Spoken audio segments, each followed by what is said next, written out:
ભરૂચમાં સંસ્કાર ભારતી ટ્રસ્ટ સંચાલિત SMCP સંસ્કાર વિદ્યા ભવન પ્રી પ્રાઇમરી બાળકો માટે ડે કેમ્પનું આયોજન કરાયું। આ ડે કેમ્પમાં 4 થી 6 વર્ષના 387 બાળકો જોડાયા હતા।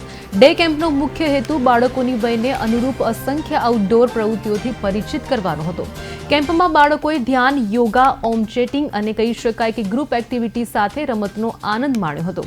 શાળાના શિક્ષકોને નુક્કડ નાટક, પેપેટ શો, મેજિક શો તથા કઠપુતલી ડાન્સ જેવી પ્રવૃત્તિઓથી વિદ્યાર્થીઓના આનંદમાં વધારો કર્યો હતો।